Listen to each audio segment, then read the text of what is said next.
ವಿದ್ಯಾರ್ಥಿಗಳೇ, ನಾವಿವತ್ತಿನ ತರಗತಿಯಲ್ಲಿ ಭಾರತದ ಆರ್ಥಿಕ ಅಭಿವೃದ್ಧಿಯಲ್ಲಿ ಬರುವಂತಹ ಅಧ್ಯಾಯ ಮಾನವ ಬಂಡವಾಳ ನಿರ್ಮಾಣ ಎನ್ನುವಂಥದ್ದನ್ನು ಅಧ್ಯಯನ ಮಾಡ್ತಾ ಇದ್ದೀವಿ. ಭಾರತದಲ್ಲಿ ಮಾನವ ಬಂಡವಾಳವನ್ನು ಯಾವ ರೀತಿಯಾದಂಥ ನಿರ್ಮಾಣವನ್ನು ಮಾಡ್ತೀವಿ ಅನ್ನುವಂಥದ್ದನ್ನು ಈಗಾಗಲೇ ಮಾನವ ಬಂಡವಾಳ ಅಂದರೆ ಏನು ಹಾಗೂ ಮಾನವ ಬಂಡವಾಳ ನಿರ್ಮಾಣದ ಮೂಲಗಳನ್ನು ಅಧ್ಯಯನವನ್ನು ಮಾಡಿವಿ. ನಿಮಗೆ ಈಗಾಗಲೇ ಗೊತ್ತೈತಿ, ಉತ್ಪಾದನೆಯನ್ನು ವೃದ್ಧಿಗೊಳಿಸುವುದಕ್ಕಾಗಿ ಯಂತ್ರೋಪಕರಣಗಳು ಅಷ್ಟೇ ಅಲ್ಲದೆ ಹೆಚ್ಚು ಪರಿಣಾಮ ಬೀರುವಂಥ ಶಿಕ್ಷಣ, ಆರೋಗ್ಯ, ತರಬೇತಿ, ಸಂಶೋಧನೆಗಳಂತಹ ಅಭೌತಿಕ ಸಾಧನೆಗಳನ್ನು ನಾವೇನಂತ ಕರಿತೀವಪ್ಪ ಅಂದ್ರೆ ಮಾನವ ಬಂಡವಾಳ ಅಂಥೇಳಿ ಕರಿತೀವಿ. ಅಂದರೆ ಕೇವಲ ಯಂತ್ರೋಪಕರಣಗಳನ್ನ ಅಷ್ಟು ಬಳಸಲ್ದರೆ ಅಲ್ಲಿ ಶಿಕ್ಷಣ ಕೊಡ್ರಿ, ಉತ್ತಮವಾದಂಥ ಶಿಕ್ಷಣ, ಆರೋಗ್ಯವನ್ನು ಕಾಪಾಡ್ರಿ, ಸಂಶೋಧನೆ ಎನ್ನುವಂಥದ್ದನ್ನು ಮಾಡಿರಿ, ಉತ್ತಮವಾದಂಥ ತರಬೇತಿಯನ್ನು ಕೊಡುವುದರ ಮೂಲಕ ಮಾನವ ಬಂಡವಾಳವನ್ನು ಏನಪ್ಪ ಅಂದ್ರೆ ನಿರ್ಮಾಣ ಮಾಡ್ತೀವಿ. ಅದನ್ನು ನಾವು ಮಾನವ ಬಂಡವಾಳ ಅಂತೇಳಿ ಕರಿತೀವಿ. ಇಲ್ಲಿ ಮಾನವ ಬಂಡವಾಳದ ನಿರ್ಮಾಣದ ಮೂಲಗಳನ್ನು 5 ರೀತಿಯಾಗಿ ನೋಡಿದ್ದೀವಿ ನಾವು. ಮೊದಲನೇದಾಗಿ ಬರುವಂಥದ್ದು ಶಿಕ್ಷಣದ ಮೇಲಿನ ವೆಚ್ಚ, ಎರಡನೇದಾಗಿ ಬರುವಂಥದ್ದು ಆರೋಗ್ಯದ ಮೇಲಿನ ವೆಚ್ಚ, ಮೂರನೇದಾಗಿ ಬರುವಂಥದ್ದು ವಲಸೆಯ ಮೇಲಿನ ವೆಚ್ಚ, ನಾಲ್ಕನೇದಾಗಿ ಬರುವಂಥದ್ದು ವೃತ್ತಿನಿರತ ತರಬೇತಿಯ ಮೇಲಿನ ವೆಚ್ಚ ಹಾಗೂ ಕೊನೆಯದಾಗಿ ಬರುವಂಥದ್ದು ಮಾಹಿತಿ ಮೇಲಿನ ವೆಚ್ಚ ಎನ್ನುವಂಥದ್ದನ್ನು ಈ 5 ವೆಚ್ಚಗಳನ್ನು ಏನಪ್ಪ ಅಂದ್ರೆ ಮಾನವ ಬಂಡವಾಳದ ನಿರ್ಮಾಣದ ಮೂಲಗಳಾಗಿ ನಾವೇನು ಅಧ್ಯಯನವನ್ನು ಮಾಡಿವಿ. ಇವತ್ತಿನ ತರಗತಿಯಲ್ಲಿ ವಿದ್ಯಾರ್ಥಿಗಳೇ ಪ್ರಮುಖವಾಗಿರುವಂಥ ಅಂಶ ಯಾವುದಪ್ಪ ಅಂದ್ರೆ ಮಾನವ ಬಂಡವಾಳ ಮತ್ತು ಆರ್ಥಿಕ ಬೆಳವಣಿಗೆ. ಒಂದು ದೇಶದಲ್ಲಿ ಹೇರಳವಾಗಿರುವಂಥ ಮಾನವ ಬಂಡವಾಳ, ನೈಸರ್ಗಿಕ ಸಂಪನ್ಮೂಲದ ಜೊತೆಗೆ ಇರುವಂಥ ಮಾನವ ಬಂಡವಾಳದೊಂದಿಗೆ ಹೇಗೆ ನಾವು ಆರ್ಥಿಕ ಬೆಳವಣಿಗೆಯನ್ನು ಸಾಧಿಸ್ತೀವಿ ಎನ್ನುವಂಥದ್ದನ್ನು ಇವತ್ತಿನ ತರಗತಿಯಲ್ಲಿ ಏನು ಮಾಡ್ತೀವಿ ವಿದ್ಯಾರ್ಥಿಗಳೇ ಅಧ್ಯಯನವನ್ನು ಮಾಡ್ತೀವಿ. ಇಲ್ಲಿ ವಿದ್ಯಾರ್ಥಿಗಳೇ ಆರ್ಥಿಕ ಬೆಳವಣಿಗೆ ಅಂದರೆ ಏನಂತ ಕೇಳ್ತಾರಪ್ಪ ಅಂದ್ರೆ ಒಂದು ದೇಶದ ನೈಜ ರಾಷ್ಟ್ರೀಯ ಆದಾಯದಲ್ಲಿನ ಹೆಚ್ಚಳವನ್ನು ಆರ್ಥಿಕ ಬೆಳವಣಿಗೆ ಎನ್ನುತ್ತೀವಿ. ಅಂದ್ರೆ ಆ ದೇಶದ ರಾಷ್ಟ್ರೀಯ ವರಮಾನದ ಹೆಚ್ಚಳ, ಒಂದು ವರ್ಷದ ಅವಧಿಯೊಳಗಾಗಿ ಉತ್ಪಾದಿಸಿದಂಥ ಸರಕು ಮತ್ತು ಸೇವೆಗಳ ಅಂತಿಮ ಒಟ್ಟು ಹಣರೂಪಿ ಮೌಲ್ಯವನ್ನು ನಾವೇನಂತ ಕರಿತೀವಿ, ಒಟ್ಟು ದೇಶೀಯ ಉತ್ಪನ್ನ ಅಂತೇಳಿ ಕರಿತೀವಿ, ಒಟ್ಟು ರಾಷ್ಟ್ರೀಯ ಉತ್ಪನ್ನ. ಇಲ್ಲಿ ಒಂದು ದೇಶದ ಒಟ್ಟು ರಾಷ್ಟ್ರೀಯ ಉತ್ಪನ್ನದ ಹೆಚ್ಚಳವನ್ನು ನಾವೇನಂತ ಕರಿತೀವಿ, ಆರ್ಥಿಕ ಬೆಳವಣಿಗೆ ಅಂತೇಳಿ ಕರಿತೀವಿ. ಹಾಗಾದ್ರೆ ಈ ಆರ್ಥಿಕ ಬೆಳವಣಿಗೆಗೆ ಈ ಮಾನವ ಬಂಡವಾಳ ಹೆಂಗೆ ಕೊಡುಗೆಯನ್ನು ನೀಡ್ತೈತೆ ಅನ್ನುವಂಥದ್ದನ್ನು ಅರ್ಥ ಮಾಡ್ಕೊಳ್ಳೋಣ ವಿದ್ಯಾರ್ಥಿಗಳೇ. ಒಂದು ದೇಶವು ಒಳಗೊಂಡಿರುವಂಥ ಜನಸಂಖ್ಯೆಯು ಅದರ ಉಳಿದ ಎಲ್ಲ ಸಂಪನ್ಮೂಲಗಳಿಗಿಂತಲೂ ಅತಿ ಮುಖ್ಯವಾಗಿದೆ. ನೋಡಿ, ಒಂದು ರಾಷ್ಟ್ರದಲ್ಲಿರುವಂಥ ಜನಸಂಖ್ಯೆ ಹೆಂಗಾಗೈತೆ ಅಂತ ಹೇಳ್ತಾರೆ ಅಂದ್ರೆ ಇನ್ನಿಳಿದಂಥ ಸಂಪನ್ಮೂಲಗಳಿಗಿಂತ ಅತಿ ಮುಖ್ಯವಾದದ್ದು ಯಾವುದಂದ್ರೆ ಮಾನವ ಸಂಪನ್ಮೂಲ. ಅಷ್ಟು ಏನಾಗೈತೆ ಅಂದ್ರೆ ಮಾನವನಿಗೆ ಆದ್ಯತೆ ಐತಿ. ಮನುಷ್ಯ ಅನ್ನುವಂಥ ಒಂದು ಸಂಪತ್ತು ತುಂಬ ಪ್ರಮುಖವಾಗೈತಿ. ಯಾಕಂದರೆ ಎಲ್ಲ ಕ್ಷೇತ್ರಗಳು ಅಭಿವೃದ್ಧಿ ಹೊಂದಬೇಕಾದ್ರೆ, ಯಾಕಂದರೆ ಎಲ್ಲ ಕ್ಷೇತ್ರಗಳು ಅಭಿವೃದ್ಧಿ ಹೊಂದಿದಾಗ ಮಾತ್ರ ಆರ್ಥಿಕ ಬೆಳವಣಿಗೆಯನ್ನು ಸಾಧಿಸಲು ಸಾಧ್ಯ. ಕೃಷಿ ವಲಯ ಆಗಿರ್ಬೋದು, ಕೈಗಾರಿಕಾ ವಲಯ ಆಗಿರ್ಬೋದು, ಸೇವಾ ವಲಯ ಆಗಿರ್ಬೋದು. ನೋಡಿಲಿ, ಈ ಎಲ್ಲ ವಲಯಗಳ ಬೆಳವಣಿಗೆಗೆ ಅತಿ ಮುಖ್ಯವಾದಂಥ ಸಾಧನ ಯಾವುದಂದ್ರೆ ರೀ ಮಾನವ ಸಂಪತ್ತು. ಅದಕ್ಕಾಗಿ ಹೇಳ್ತಾರೆ, ಒಂದು ದೇಶವು ಒಳಗೊಂಡಿರುವ ಜನಸಂಖ್ಯೆಯು ಅದರ ಉಳಿದ ಸಂಪನ್ಮೂಲಗಳಿಗಿಂತ ಅತಿ ಮುಖ್ಯವಾಗಿದೆ ಅಂತ ಹೇಳ್ತಾರೆ ವಿದ್ಯಾರ್ಥಿಗಳೇ. ಇಲ್ಲಿ ಎಲ್ಲ ಸಂಪನ್ಮೂಲಗಳು ಮಾನವನು ಆತನ ಬಳಕೆಗಾಗಿಯೇ ಉತ್ಪಾದಿಸಲ್ಪಡುತ್ತವೆ. ನೋಡಿ, ಯಾಕೆ ಮನುಷ್ಯ ಮುಖ್ಯ ಅನ್ನುವುದಕ್ಕೆ ಇಲ್ಲಿ ಉತ್ತರ ಐತಿ. ಈ ಎಲ್ಲ ಸಂಪನ್ಮೂಲಗಳು ಮಾನವನಿಂದ ಉತ್ಪಾದಿಸಲ್ಪಡುತ್ತವೆ. ನೋಡಿ, ಮಾನವ ತನ್ನ ಬಳಕೆಗಾಗಿ ಏನು ಮಾಡ್ತಾನೆ ರೀ, ಉತ್ಪಾದಿಸಲ್ಪಡ್ತಾನ. ನೋಡಿ, ಎಲ್ಲ ಸಂಪನ್ನ ಮೂಲವನ್ನು ಯಾಕೆ ಬಳಸ್ಕೊತಾನಂದ್ರೆ ರೀ ತನ್ನ ಬೆಳವಣಿಗೆಗಾಗಿ, ತನ್ನ ಬಯಕೆಗಳನ್ನು ಈಡೇರಿಸಿಕೊಳ್ಳುವುದಕ್ಕಾಗಿ, ತನ್ನ ಉಪಯೋಗಕ್ಕಾಗಿ ಎಲ್ಲ ಸಂಪನ್ಮೂಲಗಳ ಬಳಕೆಗಾಗಿ ಏನು ಮಾಡ್ತಾನೆ ರೀ, ಉತ್ಪಾದಿಸಲ್ಪಡುತ್ತದೆ. ಇಲ್ಲಿ ಜನಸಂಖ್ಯಾ ಪ್ರಮಾಣ ಮತ್ತು ಜನರ ಗುಣಮಟ್ಟವನ್ನು ಆರ್ಥಿಕ ಅಭಿವೃದ್ಧಿಯ ಮೇಲೆ ಪರಿಣಾಮ ಬೀರುವ ಭೌತಿಕ, ನೋಡಿ ಜನರು ಯಾವ ರೀತಿಯಾಗಿ ಇರಬೇಕಂತ ಹೇಳ್ತಾರೆ ಅಂದ್ರೆ ಜನಸಂಖ್ಯಾ ಪ್ರಮಾಣ ಮತ್ತು ಆ ದೇಶದ ಜನರ ಗುಣಮಟ್ಟ ಆರ್ಥಿಕತೆಯ ಮೇಲೆ ಪರಿಣಾಮ ಬೀರ್ತೈತಿ. ಕೇವಲ ಅಧಿಕ ಜನಸಂಖ್ಯೆ ಐತಿ ಅಂದ್ರೆ ಸಾಧ್ಯವಿಲ್ಲ ಅಭಿವೃದ್ಧಿ. ಆ ಜನರ ಗುಣಮಟ್ಟ ಹೆಂಗೈತಿ, ಅವರ ಸ್ಥಿತಿಗತಿಗಳು ಹೆಂಗದಾವ, ಅವರು ಉತ್ತಮ ಶಿಕ್ಷಣ ಪಡಿತಾ ಇದ್ದಾರಲ್ಲೋ, ಉತ್ತಮ ಆರೋಗ್ಯವನ್ನು ಹೊಂದಿದಾರೋ ಅಥವಾ ಇಲ್ಲವೋ, ಉತ್ತಮವಾದಂಥ ತರಬೇತಿ ಅವರಿಗೆ ಸಿಕ್ಕೈತೆ ಇಲ್ಲವೋ, ಉತ್ತಮವಾದಂಥ ಸಂಶೋಧನೆಯಲ್ಲಿ ಅವರು ತೊಡಗಿಕೊಂಡಾರೋ ಇಲ್ಲವೋ, ಅದ್ರ ಮ್ಯಾಗ ಏನಾಗ್ತೈತೆ ರೀ ಆರ್ಥಿಕ ಅಭಿವೃದ್ಧಿ ಎನ್ನುವಂಥದ್ದು ಪರಿಣಾಮ ಬೀರ್ತೈತೆ ಅಂತ ಹೇಳ್ತಾರೆ. ಮತ್ತು ವಿದ್ಯಾರ್ಥಿಗಳಲ್ಲಿ ಭೌತಿಕ ಬಂಡವಾಳ ನಿರ್ಮಾಣಕ್ಕೆ ಮಾನವ ಬಂಡವಾಳವು ಅವಶ್ಯಕತೆ ಇದೆ. ನೋಡಿ, ಭೌತಿಕ ಅಂದ್ರೆ ಬೇಕಾದಂಥ ಸರಕುಗಳು, ಭೌತಿಕವಾಗಿ ಇರುವಂಥ ಸರಕುಗಳ ಉತ್ಪಾದನೆಯಲ್ಲಿ, ಆ ಜನರಿಗೆ ಬೇಕಾದಂತಹ, ನಂತರ ಅಭಿವೃದ್ಧಿಗೆ ಬೇಕಾದಂಥ ಸರಕುಗಳ ಉತ್ಪಾದನೆಯಲ್ಲಿ ಮಾನವನ ಕೊಡುಗೆಯು ಅತ್ಯಂತ ಪ್ರಮುಖವಾಗಿದೆ ಅಂತ ಹೇಳ್ತಾರೆ ವಿದ್ಯಾರ್ಥಿಗಳೇ. ಇಲ್ಲಿ ನಿಪುಣ ತರಬೇತಿ ಹೊಂದಿದಂಥ ಶ್ರಮಿಕರಿದ್ದರೆ ಸಾಕಷ್ಟು ಯಂತ್ರೋಪಕರಣಗಳನ್ನು ನಿರ್ಮಿಸಬಹುದು. ನೋಡ್ರಿ, ನಿಪುಣ ಎಲ್ಲ ರೀತಿಯಾದಂಥ ಜ್ಞಾನವನ್ನು ಹೊಂದಿದಂಥವ, ಉತ್ತಮವಾದಂಥ ಆರೋಗ್ಯವನ್ನು ಹೊಂದಿದಂಥವ, ಎಲ್ಲ ರೀತಿಯ ಕ್ಷೇತ್ರಗಳ ಬಗ್ಗೆ ಅರಿವಿರುವಂಥವ.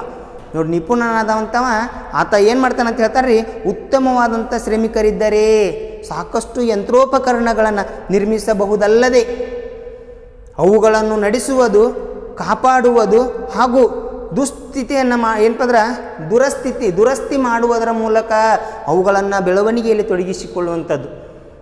ಯಾಕಂದ್ರೆ ಅವುಗಳಿಂದ ಉತ್ಪಾದನೆ ಮಾಡಿ ಅಕಸ್ಮಾತ್ ಕೆಟ್ಟು ಅಂದ್ರೆ ಅವುಗಳನ್ನು ದುರಸ್ತಿ ಮಾಡಬೇಕಲ್ಲ, ಅವುಗಳನ್ನು ಏನಪ್ಪ ಅಂದ್ರೆ ರಿಪೇರಿ ಮಾಡಬೇಕು. ಆ ದುರಸ್ತಿ ಮಾಡುವುದು ಸಾಧ್ಯವಾಗುತ್ತದೆ.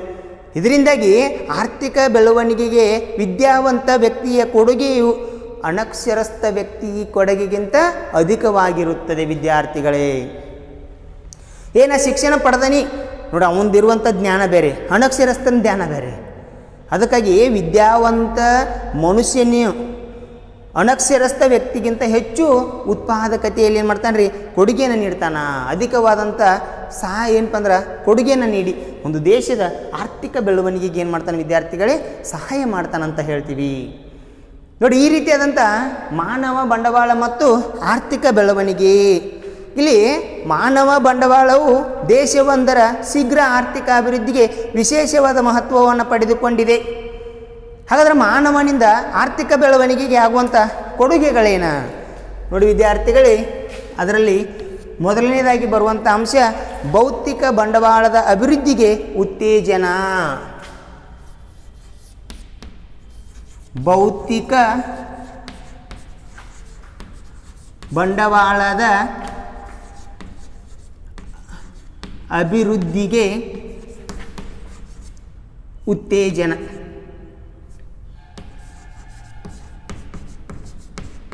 ನೋಡಿ, ಮೊದಲೇದು ಭೌತಿಕ ಬಂಡವಾಳದ ಅಭಿವೃದ್ಧಿಗೆ ಏನು ಮಾಡ್ತಾನೆ ರೀ, ಉತ್ತೇಜನವನ್ನು ಕೊಡ್ತಾನ. ನಂತರ ಎರಡನೇದಾಗಿರುವಂಥ ಅಂಶ ಉತ್ಪಾದಕತೆ ಹೆಚ್ಚಳ.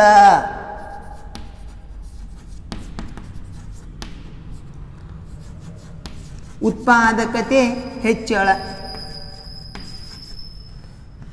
ನೋಡಿ, ಉತ್ಪಾದಕತೆ ಹೆಚ್ಚಳ.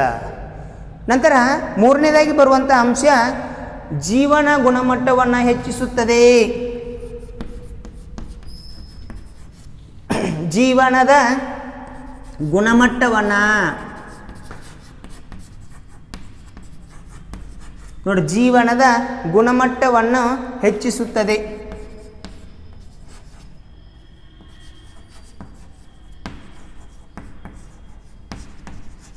ಜೀವನದ ಗುಣಮಟ್ಟವನ್ನು ಹೆಚ್ಚಿಸುತ್ತದೆ. ಇನ್ನಂತರ ವಿದ್ಯಾರ್ಥಿಗಳೇ, ನಾಲ್ಕನೇದಾಗಿ ಬರುವಂಥ ಅಂಶ ಹೆಚ್ಚುವರಿ ಶ್ರಮದ ಸಮಸ್ಯೆಗೆ ಪರಿಹಾರ. ಹೆಚ್ಚುವರಿ ಶ್ರಮದ ಸಮಸ್ಯೆಗೆ ಪರಿಹಾರ. ನಂತರ ಐದನೇದಾಗಿ ಬರುವಂಥ ಅಂಶ ಆವಿಷ್ಕಾರವನ್ನು ಪ್ರಚೋದಿಸುತ್ತದೆ.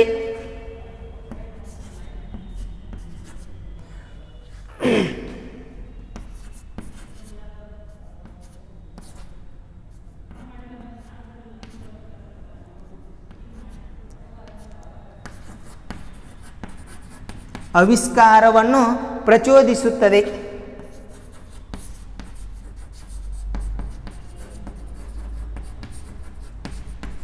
ನೋಡಿ, ಆವಿಷ್ಕಾರವನ್ನು ಪ್ರಚೋದಿಸುತ್ತದೆ. ನಂತರ ಆರನೇದಾಗಿ ಬರುವಂಥ ಅಂಶ ಆರ್ಥಿಕ ಬೆಳವಣಿಗೆ.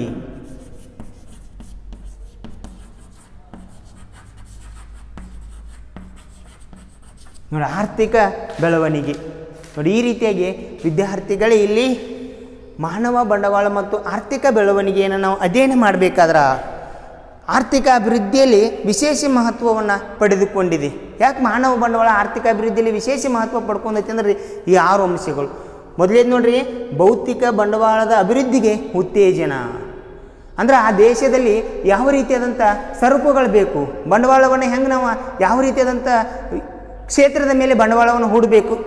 ನಂತರ ಉತ್ಪಾದಕತೆ ಹೆಚ್ಚಳ, ನಂತರ ಜೀವನದ ಗುಣಮಟ್ಟವನ್ನು ಹೆಚ್ಚಿಸುತ್ತದೆ, ನಂತರ ಹೆಚ್ಚುವರಿ ಶ್ರಮದ ಸಮಸ್ಯೆಗೆ ಪರಿಹಾರವನ್ನು ನೀಡುತ್ತದೆ, ಆವಿಷ್ಕಾರವನ್ನು ಪ್ರಚೋದಿಸುತ್ತದೆ. ಇವೆಲ್ಲದರ ಜೊತೆಗೆ ಏನಾಗ್ತೈತಿ ಅಂತ ಹೇಳ್ತಾರೆ, ಆರ್ಥಿಕ ಬೆಳವಣಿಗೆಯನ್ನು ಸಾಧಿಸ್ತೀವಿ ವಿದ್ಯಾರ್ಥಿಗಳೇ. ಇಲ್ಲಿ ಮೊದಲನೇದಾಗಿ ಬರುವಂಥ ಅಂಶ ನೋಡ್ರಿ, ಭೌತಿಕ ಬಂಡವಾಳದ ಅಭಿವೃದ್ಧಿಗೆ ಉತ್ತೇಜನ. ಹಾಗಾದರೆ ಭೌತಿಕ ಬಂಡವಾಳದ ಅಭಿವೃದ್ಧಿಗೆ ಹೆಂಗೆ ಉತ್ತೇಜನ ಕೊಡ್ತೈತಿ ವಿದ್ಯಾರ್ಥಿಗಳಲ್ಲಿ?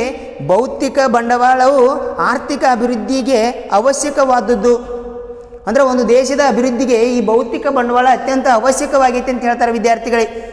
ಇಲ್ಲಿ ಭೌತಿಕ ಬಂಡವಾಳದ ಬೆಳವಣಿಗೆಯು ಬಹುತೇಕವಾಗಿ ಮಾನವ ಬಂಡವಾಳದ ಸಂಚಯನವನ್ನು ಆಧರಿಸಿದೆ. ನೋಡಿ, ಮಾನವ ಬಂಡವಾಳದ ಸಂಚಯನ, ಮನುಷ್ಯ ಯಾವ ಯಾವ ಕ್ಷೇತ್ರದಲ್ಲಿ ಸಂಚಯನ ಮಾಡ್ತಾನೆ, ಉತ್ಪಾದಕತೆಯಲ್ಲಿ ತೊಡಗಿಕೊಳ್ತಾನೆ, ಅದ್ರ ಮ್ಯಾಗ ಈ ಭೌತಿಕ ಬಂಡವಾಳ. ಅಂದ್ರೆ ಎಲ್ಲಿ ಶ್ರಮಿಕರ ಅವಶ್ಯಕತೆ ಹೆಚ್ಚಿದೆ, ಎಲ್ಲಿ ಶ್ರಮಿಕರನ್ನು ಬಳಸಿದರೆ ಹೆಚ್ಚು ನಾವು ಉತ್ಪಾದಕತೆ ಮಾಡ್ತೀವಿ, ಬೆಳವಣಿಗೆಯನ್ನು ಸಾಧಿಸ್ತೀವಿ, ಅಲ್ಲಿ ಸಂಚಯನ ಭೌತಿಕ ಬಂಡವಾಳ, ಮಾನವ ಬಂಡವಾಳದ ಸಂಚಯನವು ಆಧರಿಸಿದೆ. ಆದುದರಿಂದ ಮಾನವ ಬಂಡವಾಳವು ಭೌತಿಕ ಬಂಡವಾಳಕ್ಕೆ ಏನಾಗೈತೆ ಅಂತ ಹೇಳ್ತಾರೆ, ಪೂರಕವಾಗಿದೆ ವಿದ್ಯಾರ್ಥಿಗಳೇ. ಇಲ್ಲಿ ನಾವು ಭೌತಿಕ ಬಂಡವಾಳದ ಅಭಿವೃದ್ಧಿಗೆ ಯಾರನ್ನು ಬಳಸ್ಕೊತೀವಿ ಅಂದ್ರೆ ಹೆಚ್ಚಾಗಿ ಮಾನವ ಬಂಡವಾಳವನ್ನು ಬಳಸ್ಕೊತೀವಿ ವಿದ್ಯಾರ್ಥಿಗಳೇ. ಈ ನಂತರ ಎರಡನೇದಾಗಿ ಬರುವಂಥ ಅಂಶ ಉತ್ಪಾದಕತೆಯ ಹೆಚ್ಚಳ. ಇಲ್ಲಿ ವಿದ್ಯಾರ್ಥಿಗಳೇ, ಸಾಕಷ್ಟು ಮಾನವ ಬಂಡವಾಳವು ಹೊಂದಿರುವ ದೇಶಗಳು ಭೌತಿಕ ಬಂಡವಾಳವನ್ನು ಹೆಚ್ಚು ಸಮರ್ಥವಾಗಿ ಬಳಸಿಕೊಳ್ಳಬಲ್ಲವು. ಅಧಿಕ ಪ್ರಮಾಣದ ಬಂಡವಾಳ ಯಾವ್ದ್ರಿ, ಮಾನವ ಸಂಪತ್ತನ್ನು ಹೊಂದಿರುವಂಥ ದೇಶಗಳು ಉತ್ಪಾದಕತೆ ಮಟ್ಟವನ್ನು ಹೆಚ್ಚಿಗೆ ಮಾಡಿಕೊಳ್ಳಲು ಸಾಧ್ಯವಿದೆ. ಯಾವ ದೇಶದಲ್ಲಿ ಶಿಕ್ಷಣ ಮತ್ತು ಆರೋಗ್ಯದ ಮೇಲೆ ಹೂಡಿಕೆ ಹೆಚ್ಚಾಗಿರುತ್ತದೆಯೋ ಆ ದೇಶದಲ್ಲಿ ಶ್ರಮಿಕರ ಉತ್ಪಾದಕತೆಯನ್ನು ಹೆಚ್ಚಿಸುತ್ತದೆ ಹಾಗೂ ಅದು ಆವಿಷ್ಕಾರಗಳನ್ನು ಪ್ರಮೋದಿಸುತ್ತದೆ. ನೋಡಿ, ಯಾವ ದೇಶದಲ್ಲಿ ಏನು ಬೇಕಂತ ಹೇಳ್ತಾರೆ, ಮಾನವ ಬಂಡವಾಳ ಉತ್ಪಾದಕತೆ ಮಟ್ಟ ಹೆಚ್ಚಾಗಬೇಕಾದ್ರೆ ಶಿಕ್ಷಣ ಮತ್ತು ಆರೋಗ್ಯ ಎನ್ನುವಂಥದ್ದು ಯಾವ ದೇಶದಲ್ಲಿ ಬೆಳವಣಿಗೆ ಹೊಂದಿದೆಯೋ ಅಲ್ಲಿ ಮಾನವ ಬಂಡವಾಳ ಹೆಚ್ಚು ಉತ್ಪಾದಕತೆಯಲ್ಲಿ ತೊಡಗಿಕೊಳ್ಳುತ್ತದೆ. ಯಾಕಂದ್ರೆ ಅವ್ರಿಗೆ ಬೇಕಾದಂಥ ಜ್ಞಾನ ಹಾಗೂ ಆ ಜ್ಞಾನಕ್ಕೆ ತಕ್ಕಂತೆ ಬೇಕಾದಂಥ ಆರೋಗ್ಯ. ಅದಕ್ಕಾಗಿ ಯಾವ ರಾಷ್ಟ್ರದಲ್ಲಿ ಶಿಕ್ಷಣ ಮತ್ತು ಆರೋಗ್ಯದ ಮೇಲೆ ಹೂಡಿಕೆ ಹೆಚ್ಚಾಗಿದೆಯೇ ಆ ದೇಶ ಶ್ರಮಿಕರ ಉತ್ಪಾದಕತೆಯನ್ನು ಹೆಚ್ಚಾಗಿ ಏನು ಮಾಡ್ತೈತೆ ರೀ, ತೊಡಗಿಸಿಕೊಳ್ತೈತಿ ಅಂತ ಹೇಳ್ತಾರೆ. ಅದಕ್ಕಾಗಿ ಉತ್ಪಾದಕತೆ ಹೆಚ್ಚಾಗ್ತೈತಿ. ಇಲ್ಲಿ ಆವಿಷ್ಕಾರಗಳಾಗ್ತವೆ, ಹೊಸ ಏನಪ್ಪ ಅಂದ್ರೆ ವಿಷಯಗಳು, ಹೊಸ ರೀತಿಯಾದಂಥ ವಸ್ತುಗಳು ಏನಾಗ್ತವೆ ಆವಿಷ್ಕಾರಕ್ಕೆ ಬರ್ತಾವೆ ಅಂತ ಹೇಳ್ತೀವಿ ವಿದ್ಯಾರ್ಥಿಗಳೇ. ಇನ್ನಂತರ ಮೂರನೇದಾಗಿ ಬರುವಂಥದ್ದು ಜೀವನದ ಗುಣಮಟ್ಟವನ್ನು ಹೆಚ್ಚಿಸುತ್ತದೆ. ಯಾರ ಜೀವನದ ಗುಣಮಟ್ಟ ಹೆಚ್ಚಿಸ್ತೈತಿ? ಮಾನವ ಬಂಡವಾಳವು ದೇಶದ ಉತ್ಪಾದಕತೆಯನ್ನು ಹೆಚ್ಚಿಸುತ್ತದೆ. ಈ ರೀತಿ ಉತ್ಪಾದನೆಯ ಹೆಚ್ಚಳದಿಂದ ದೇಶದ ಆದಾಯವನ್ನು ಹೆಚ್ಚಿಸುತ್ತದೆ. ದೇಶದ ಆದಾಯ ಹೆಚ್ಚಾದಂತೆ ಜನರ ಆದಾಯವು ಹೆಚ್ಚಾಗುತ್ತದೆ. ಆಗ ಅವರ ಜೀವನ ಗುಣಮಟ್ಟವು ಏನಾಗ್ತೈತಿ ರೀ, ಹೆಚ್ಚಾಗ್ತೈತಿ ವಿದ್ಯಾರ್ಥಿಗಳೇ. ನೋಡಿ, ಯಾವ ರಾಷ್ಟ್ರದಲ್ಲಿ ಮಾನವ ಸಂಪನ್ಮೂಲ ಅಧಿಕವಾಗಿದೆ ಆ ಮಾನವ ಬಂಡವಾಳ ಉತ್ಪಾದಕತೆಯನ್ನು ಹೆಚ್ಚಿಸ್ತೈತಿ. ಈ ಮಾನವ ಬಂಡವಾಳ ಉತ್ಪಾದಕತೆಯನ್ನು ಹೆಚ್ಚಿಸುವುದರಿಂದ ಆ ದೇಶದ ಒಟ್ಟು ಆದಾಯದ ಪ್ರಮಾಣ ಹೆಚ್ಚಾಗ್ತೈತಿ. ಆ ದೇಶದ ಒಟ್ಟು ಆದಾಯದ ಪ್ರಮಾಣ ಹೆಚ್ಚಾದಂತೆ ಜನರ ಆದಾಯವೂ ಕೂಡ ಹೆಚ್ಚಾಗ್ತೈತಿ. ಜನರ ಆದಾಯ ಹೆಚ್ಚಾದಂತೆ ಅವರ ಜೀವನ ಗುಣಮಟ್ಟವು ಕೂಡ ಏನಾಗ್ತೈತಿ ಅಂತ ಹೇಳ್ತಾರೆ, ಹೆಚ್ಚಾಗ್ತೈತಿ ವಿದ್ಯಾರ್ಥಿಗಳೇ. ಯಾಕೆ ವ್ಯಕ್ತಿಯಲ್ಲಿ ಕೆಲಸದಲ್ಲಿ ತೊಡಗಿಕೊಳ್ತಾನೆ, ಪ್ರತಿಯೊಂದು ಕೆಲಸದಲ್ಲಿ ತನ್ನನ್ನು ತೊಡಗಿಸ್ಕೊಳ್ತಾನೆ. ಆತ ಕೆಲಸ ಮಾಡುವುದರಿಂದ ಅವನಿಗೆ ಸಂಬಳ ಬರ್ತೈತಿ, ಆದಾಯ ಬರ್ತೈತಿ. ಆ ಆದಾಯದಿಂದ ಆತ ಏನು ಮಾಡ್ತಾನೆ ರೀ, ಉತ್ತಮವಾದಂಥ ಗುಣಮಟ್ಟದ ಜೀವನವನ್ನು ನಡೆಸೋಕೆ ಸಹಾಯಕವಾಗುತ್ತದೆ ಅಂತ ಹೇಳ್ತೀವಿ. ಒಟ್ಟಾರೆಯಾಗಿ ಮಾನವ ಬಂಡವಾಳವು ಜೀವನದ ಗುಣಮಟ್ಟವನ್ನು ಏನು ಮಾಡ್ತೈತಿ ಅಂತ ಹೇಳ್ತಾರೆ ವಿದ್ಯಾರ್ಥಿಗಳೇ, ಹೆಚ್ಚಿಸುತ್ತದೆ. ನೋಡಿ, ಅದಕ್ಕಾಗಿ ಒಳ್ಳೆಯ ಶಿಕ್ಷಣ ಇತ್ತಂದ್ರೆ ಅವ ಯಾವ ಬೇಕಾದ ಕ್ಷೇತ್ರದಲ್ಲಿ ಹೆಚ್ಚಿನ ಆದಾಯವನ್ನು ಏನು ಮಾಡ್ಬೋದು, ಸಂಪಾದನೆ ಮಾಡ್ಬೋದು. ಹೆಚ್ಚಿನ ಆದಾಯವನ್ನು ಆತ ಸಂಪಾದನೆ ಮಾಡಿದಂದ್ರೆ ಆತನಿಗೆ ಉತ್ತಮವಾದಂಥ ಜೀವನವನ್ನು ನಡೆಸೋಕೆ ಸಹಕಾರಿಯಾಗ್ತೈತಿ ಅಂತ ಹೇಳ್ತೀವಿ ವಿದ್ಯಾರ್ಥಿಗಳೇ. ಇನ್ನಂತರ ಬರುವಂಥದ್ದು ನೋಡ್ರಿ, ಹೆಚ್ಚುವರಿ ಶ್ರಮದ ಸಮಸ್ಯೆಗೆ ಪರಿಹಾರ.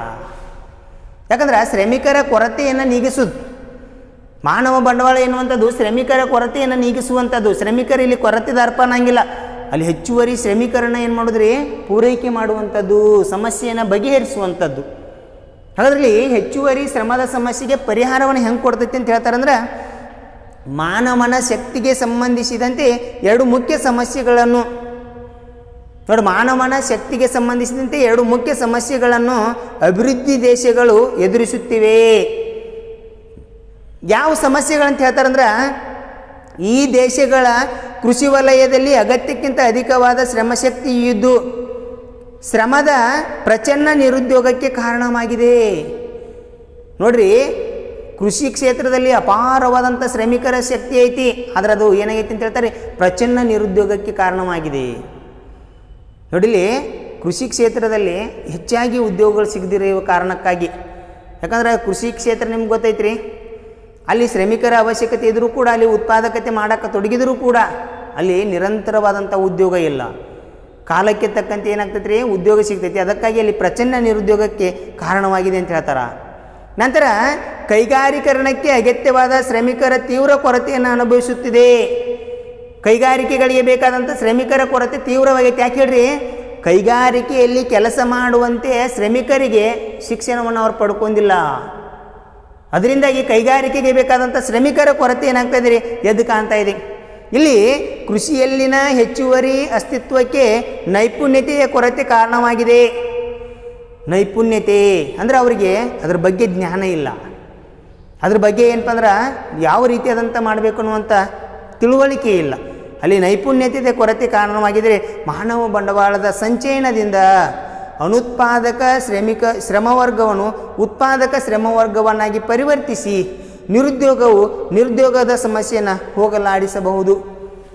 ನೋಡಿ, ಇಲ್ಲಿ ಶ್ರಮಿಕರ ಸಂಚಯನ ಮಾಡಿರಿ. ಕೃಷಿ ವಲಯದಲ್ಲಿ ಏನು ಅಧಿಕಾರದಾರಲ್ಲ ಅವರನ್ನು ಒಳ್ಳೆಯ ರೀತಿಯಾದಂಥ ದಾರಿಗೆ ತೊಗೊಂಬರ್ರಿ, ನಿರುದ್ಯೋಗ ಸಮಸ್ಯೆಯನ್ನು ಹೋಗಲಾಡಿಸ್ರಿ. ಅದಕ್ಕೆ ಏನು ಹೇಳ್ತಾರಂದ್ರೆ, ಮಾನವ ಬಂಡವಾಳವನ್ನು ಅಭಿವೃದ್ಧಿ ಮಾಡಿರಿ, ನಿರುದ್ಯೋಗವಾದ ಸಮಸ್ಯೆಯನ್ನು ನಿವಾರಿಸಿ ಮಾನವ ಸಂಚಯನ ಮಾಡಿರಿ. ಅಂದ್ರೆ ಕೃಷಿ ಕ್ಷೇತ್ರದಿಂದ ಅವರು ಕೈಗಾರಿಕೆ ವಲಯಕ್ಕೆ ಹೋಗುವ ರೀತಿಯಲ್ಲಿ ಅವ್ರನ್ನ ತಯಾರು ಮಾಡಿರಿ ಅಂತ ಹೇಳ್ತಾರೆ. ಅದಕ್ಕಾಗಿ ಹೆಚ್ಚುವರಿ ಶ್ರಮದ ಸಮಸ್ಯೆಗೆ ಈ ಮಾನವ ಬಂಡವಾಳ ಏನು ಕೊಡ್ತೈತಿ ರೀ, ಪರಿಹಾರವನ್ನು ಕೊಡ್ತೈತಿ ಅಂತ ಹೇಳ್ತೀವಿ ವಿದ್ಯಾರ್ಥಿಗಳೇ. ಈ ನಂತರ ಬರುವಂಥದ್ದು ನೋಡಿ ವಿದ್ಯಾರ್ಥಿಗಳೇ, ಆವಿಷ್ಕಾರವನ್ನು ಪ್ರಚೋದಿಸುತ್ತದೆ. ಹಾಗಾದರೆ ಆವಿಷ್ಕಾರವನ್ನು ಪ್ರಚೋದಿಸ್ತದೆ ಅಂದ್ರೆ ಮಾನವ ಬಂಡವಾಳವು ಆವಿಷ್ಕಾರವನ್ನು ಪ್ರಚೋದಿಸುವ ಕೆಲಸ ಮಾಡುತ್ತದೆ ಮತ್ತು ಇದು ನವೀನ ತಂತ್ರಜ್ಞಾನವನ್ನು ಬಳಸಿಕೊಳ್ಳುವ ಸಾಮರ್ಥ್ಯವನ್ನು ನೀಡುತ್ತದೆ. ನೋಡಿ, ವ್ಯಕ್ತಿಗೆ ಏನು ಜ್ಞಾನ ಸಿಗ್ತೈತಿಲ್ಲ, ಆತ ಒಳ್ಳೆ ರೀತಿಯಾದಂಥ ಆವಿಷ್ಕಾರಕ್ಕೆ ತೊಡ್ಕೋತಾನೆ. ಒಳ್ಳೆಯ ರೀತಿಯಾದಂಥ ಜ್ಞಾನವನ್ನು ಸಂಪಾದಿಸಿ ಹೊಸದಾದಂಥ ರೀತಿಯಲ್ಲಿ ಉತ್ಪಾದಕತೆಯಲ್ಲಿ ತೊಡ್ಕೋತಾನೆ, ಆವಿಷ್ಕಾರ ಮಾಡ್ತಾನೆ, ಹೊಸ ತಂತ್ರಜ್ಞಾನವನ್ನು ಬಳಸ್ಕೋತಾನೆ, ಕಂಡು ಹಿಡಿತಾನೆ. ಅದರಿಂದ ಉತ್ಪಾದಕತೆ ಮಟ್ಟ ಹೆಚ್ಚಾಗ್ತೈತಿ ವಿದ್ಯಾರ್ಥಿಗಳಿಗೆ. ಇಲ್ಲಿ ಮಾನವ ಬಂಡವಾಳದ ಶಿಕ್ಷಣ ಸಮಾಜದಲ್ಲಾಗುವ ಬದಲಾವಣೆಯನ್ನು ಮತ್ತು ವೈಜ್ಞಾನಿಕ ಉತ್ಪತ್ತಿಯನ್ನು ಅರ್ಥ ಮಾಡಿಕೊಳ್ಳುವ ಸಾಮರ್ಥ್ಯವನ್ನು ಜ್ಞಾನವನ್ನು ಒದಗಿಸುತ್ತದೆ. ಯಾವುದ್ರಿ, ಶಿಕ್ಷಣ. ಉತ್ತಮವಾದಂಥ ಶಿಕ್ಷಣ ಕೊಟ್ಟರೆ ಅವಂಗ ಬದಲಾವಣೆಯಾಗುವಂಥ ಪ್ರಯತ್ನಕ್ಕೆ ಅವಂಗೇನು ಮಾಡ್ತೈತಿ, ದಾರಿ ತೋರಿಸ್ಕೊಡ್ತೈತಿ. ಆತ ಒಳ್ಳೆ ಆವಿಷ್ಕಾರದಲ್ಲಿ ತೊಡಗಿಕೊಳ್ಳುವಂತೆ ಆತನನ್ನು ಏನು ಮಾಡ್ತೈತಿ, ಪ್ರಚೋದಿಸ್ತೈತಿ. ಆ ಪ್ರಚೋದನೆಯಿಂದ ಆತ ಒಳ್ಳೆಯ ರೀತಿಯಾದಂಥ ಆವಿಷ್ಕಾರದಲ್ಲಿ ತೊಡಗಿಕೊಳ್ತಾನಂತ ಹೇಳ್ತೀವಿ ವಿದ್ಯಾರ್ಥಿಗಳೇ. ಇನ್ನು ಲಾಸ್ಟ್ ಒಂದು ಬರುವಂಥದ್ದು ನೋಡ್ರಿ, ಈ ಮೇಲಿನ ಎಲ್ಲ ಅಂಶಗಳನ್ನು ನಾವು ಗಮನಿಸಿದಾಗ ಬರುವಂಥದ್ದೇ ಆರ್ಥಿಕ ಬೆಳವಣಿಗೆ. ಹಾಗಾದ್ರೆ ಇಲ್ಲಿ ಆರ್ಥಿಕ ಬೆಳವಣಿಗೆ ಅಂತ ಹೇಳ್ತಾರೆ, ಮಾನವ ಬಂಡವಾಳ ಹೆಚ್ಚಳವು ಆರ್ಥಿಕ ಬೆಳವಣಿಗೆಯನ್ನು ಉಂಟು ಮಾಡುತ್ತದೆ. ಒಳ್ಳೆಯ ರೀತಿಯಾದಂಥ ಮಾನವ ಸಂಪತ್ತನ್ನು ನಾವು ವೃದ್ಧಿ ಮಾಡಿದ್ವಿ ಅಂದ್ರೆ ದೇಶ ಅಭಿವೃದ್ಧಿಯನ್ನು ಹೊಂದೈತಿ, ಆರ್ಥಿಕ ಬೆಳವಣಿಗೆಯನ್ನು ಸಾಧಿಸ್ತೈತಿ. ಇಲ್ಲಿ ಬೆಳವಣಿಗೆಯ ಚಕ್ರವು ವೇಗವಾಗಿ ಸರಿ ಮಾರ್ಗದಲ್ಲಿ ತಿರುಗುವಂತೆ ಮಾಡಲು ಮಾನವ ಬಂಡವಾಳ ಸಂಚಯನ ಅಗತ್ಯವಾಗಿದೆ. ನೋಡಿ, ಆರ್ಥಿಕ ಅಭಿವೃದ್ಧಿಯ ಚಕ್ರ ನಿರಂತರವಾಗಿ ಸಂಚಯನ ಮಾಡಬೇಕಾದ್ರೆ ನಿರಂತರವಾದಂಥ ರೀತಿಯಲ್ಲಿ ವೇಗವಾಗಿ ಆ ಚಕ್ರ ಸರಿ ಮಾರ್ಗದಲ್ಲಿ ಅಂದರೆ ಯಾವುದೇ ತೊಂದರೆಗಳಿಲ್ಲದೆ ಸರಿ ಮಾರ್ಗದಲ್ಲಿ ಚಲಿಸುವಂತೆ ಮಾನವ ಬಂಡವಾಳದ ಸಂಚಯನವು ಅತ್ಯಂತ ಅವಶ್ಯಕವಾಗಿದೆ. ಅಂದರೆ ಮಾನವ ಬಂಡವಾಳ ಸಂಚಯನ ಅಂತ ಹೇಳಿದ್ರಲ್ಲ, ಎಲ್ಲ ರೀತಿಯಾದಂಥ ಕ್ಷೇತ್ರಗಳಲ್ಲಿ ಮಾನವ ಬಂಡವಾಳವನ್ನು ನಿರ್ಮಾಣ ಮಾಡಿರಿ. ಅಲ್ಲಿ ಎಲ್ಲ ಕ್ಷೇತ್ರದಲ್ಲಿ ಅವರು ಏನಪ್ಪ ಅಂದ್ರೆ ತೊಡಗುವಂತೆ ಅವರನ್ನು ರೆಡಿ ಮಾಡಿರಿ, ಸಂಚಯನ ಮಾಡಿರಿ. ಮಾನವ ಬಂಡವಾಳ ಸಂಚಯನವು ದೇಶದ ತೀವ್ರ ಆದಾಯಕ್ಕೆ ಏನಾಗಿದೆ ಅಂತ ಹೇಳ್ತಾರೆ, ಅಗತ್ಯವಾಗಿದೆ ಅಂತ ಹೇಳ್ತಾರೆ. ಇಲ್ಲಿ ದೇಶದಲ್ಲಿ ಹೆಚ್ಚಿನ ಆದಾಯದ ಕಾರಣದಿಂದಾಗಿ ಉತ್ತಮ ಮಟ್ಟದ ಮಾನವ ಬಂಡವಾಳವನ್ನು ನಿರ್ಮಿಸಲಾಗುತ್ತದೆ. ನೋಡಿ, ಒಳ್ಳೆಯ ರೀತಿಯಾದಂಥ ಆದಾಯ, ಹೆಚ್ಚಿನ ಮಟ್ಟದ ಆದಾಯ ಇತ್ತಂದ್ರೆ ಉತ್ತಮವಾದಂಥ ಮಾನವ ಬಂಡವಾಳ ಏನಾಗ್ತೈತಿ, ನಿರ್ಮಾಣವಾಗ್ತೈತಿ. ಅದೇ ರೀತಿಯಲ್ಲಿ ಉತ್ಪನ್ನದ ಮಟ್ಟ, ಮಾನವ ಬಂಡವಾಳವು ಆದಾಯದ ಬೆಳವಣಿಗೆಗೆ ಏನಾಗೈತಿ ಅಂತ ಹೇಳ್ತಾರೆ ವಿದ್ಯಾರ್ಥಿಗಳೇ, ಕಾರಣವಾಗಿದೆ. ಯಾಕಂದ್ರೆ ಉತ್ತಮ ಮಟ್ಟದ ಮಾನವ ಬಂಡವಾಳ ಅಂತಂದ್ರೆ ಆದಾಯ ಹೆಚ್ಚಾಗ್ತೈತಿ, ಆತ ಉತ್ತಮವಾದಂಥ ರೀತಿಯಲ್ಲಿ ಮಾನವ ಬಂಡವಾಳವನ್ನು ನಿರ್ಮಾಣ ಮಾಡಲು ಅಗತ್ಯವಾಗಿದೆ ಅಂತ ಹೇಳ್ತೀವಿ ವಿದ್ಯಾರ್ಥಿಗಳೇ. ಈ ರೀತಿಯಾಗಿ ಮಾನವ ಬಂಡವಾಳದ ಮತ್ತು ಆರ್ಥಿಕ ಅಭಿವೃದ್ಧಿಯ ಬೆಳವಣಿಗೆ ನೋಡಿ, ಮಾನವ ಬಂಡವಾಳ ಮತ್ತು ಆರ್ಥಿಕ ಬೆಳವಣಿಗೆಯನ್ನು ನಾವು ಸಾಧಿಸಬೇಕಾದ್ರೆ ಈ ಅಂಶಗಳನ್ನು ಏನು ಮಾಡ್ತಾ ಹೇಳ್ತಾರೆ, ಆವಿಷ್ಕಾರ ಮಾಡಿರಿ.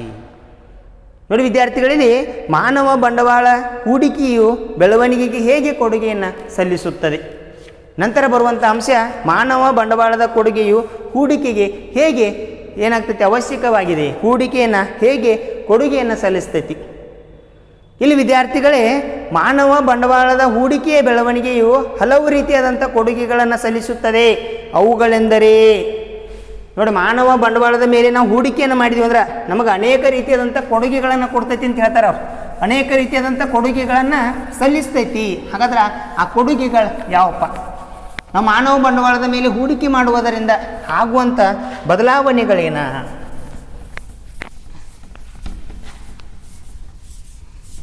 ನೋಡಿ ವಿದ್ಯಾರ್ಥಿಗಳೇ, ಇಲ್ಲಿ ಮೊದಲನೇದಾಗಿ ಬರುವಂಥದ್ದು ಜನರ ಜೀವನ ಮಟ್ಟವನ್ನು ಅಭಿವೃದ್ಧಿಪಡಿಸುತ್ತದೆ. ನಾವು ಹೆಚ್ಚು ಹೆಚ್ಚು ಹೂಡಿಕೆ ಮಾಡುವುದರಿಂದ, ಎಲ್ಲ ಕ್ಷೇತ್ರಗಳಲ್ಲಿ ಹೂಡಿಕೆಯನ್ನು ಉತ್ತೇಜಿಸುವುದರಿಂದ ಮಾನವರ ಜೀವನದ ಮಟ್ಟ ಏನಾಗ್ತೈತಿ ಅಂತ ಹೇಳ್ತಾರೆ, ಅಭಿವೃದ್ಧಿ ಆಗ್ತೈತಿ. ಯಾಕೆ ಜೀವನದ ಮಟ್ಟ ಯಾಕೆ ಅಭಿವೃದ್ಧಿ ಆಗ್ತೈತಿ? ಎಲ್ಲ ಕ್ಷೇತ್ರಗಳಲ್ಲಿ ಅವ್ರಿಗೆ ಹೆಚ್ಚಿನ ಪ್ರಮಾಣದ ಉದ್ಯೋಗ ಅವಕಾಶಗಳು ಸಿಗ್ತಾ ಹೋದ್ವು ಅಂದ್ರೆ, ಅವರು ಉತ್ತಮವಾದಂಥ ರೀತಿಯಲ್ಲಿ ಕೆಲಸ ಮಾಡೋಕ್ಕೆ ಅವ್ರಿಗೆ ಅವಕಾಶ ಸಿಕ್ಕು ಅಂದ್ರೆ ಅವ್ರು ದುಡಿತಾರ, ಉತ್ಪಾದನೆ ಮಾಡ್ತಾರೆ, ಅದರಿಂದ ಆದಾಯ ಗಳಿಸ್ತಾರೆ, ಉತ್ತಮವಾದಂಥ ಗುಣಮಟ್ಟದ ಜೀವನವನ್ನು ನಡೆಸ್ತಾರೆ ವಿದ್ಯಾರ್ಥಿಗಳೇ. ನಂತರ ಎರಡನೇದಾಗಿ ಬರುವಂಥದ್ದು ಶ್ರಮದ ಉತ್ಪಾದಕತೆಯನ್ನು ಹೆಚ್ಚಿಸುತ್ತದೆ. ನೋಡಿ, ಹೂಡಿಕೆ ಮಾಡುವುದರಿಂದ, ಶಿಕ್ಷಣ ಕ್ಷೇತ್ರದಲ್ಲಿ ಹೂಡಿಕೆ ಮಾಡುವುದರಿಂದ, ಆರೋಗ್ಯದ ಮೇಲೆ ಹೂಡಿಕೆ ಮಾಡುವುದರಿಂದ, ವಲಸೆಯ ಮೇಲೆ ವೆಚ್ಚ ಮಾಡುವುದರಿಂದ ಮತ್ತು ವೃತ್ತಿನಿರತ ತರಬೇತಿಯ ಮೇಲೆ ವೆಚ್ಚ ಮಾಡುವುದರಿಂದ ಹಾಗೂ ಮಾಹಿತಿ ಸಿಗುವುದರ ಮೇಲೆ ವೆಚ್ಚ ಮಾಡುವುದರಿಂದ ಅವ್ರಿಗೇನಾಗ್ತೈತೆ ರೀ, ಉತ್ತಮವಾದಂಥ ಶ್ರಮದ ಉತ್ಪಾದಕತೆ. ಯಾಕೆ ಈ ಎಲ್ಲ ಕ್ಷೇತ್ರಗಳ ಅಭಿವೃದ್ಧಿ ಅದು ಅಂದ್ರೆ ಅಲ್ಲಿ ಶ್ರಮಿಕರು ದಕ್ಷವಾಗಿ ಬೆಳೀತಾರೆ, ಉತ್ತಮವಾದಂಥ ರೀತಿಯಲ್ಲಿ ಬೆಳೀತಾರೆ, ಅವರ ಶ್ರಮದ ಉತ್ಪಾದಕತೆ ಏನಾಗ್ತೈತೆ ರೀ, ಹೆಚ್ಚಾಗ್ತೈತಿ ಅಂತ ಹೇಳ್ತಾರೆ ವಿದ್ಯಾರ್ಥಿಗಳು. ನಂತರ ದೇಶದಲ್ಲಿ ಜನಸಂಖ್ಯಾ ನಿಯಂತ್ರಣದ ಬಗ್ಗೆ ಧನಾತ್ಮಕ ಯೋಜನೆಗೆ ಸಹಾಯ ಮಾಡುತ್ತದೆ.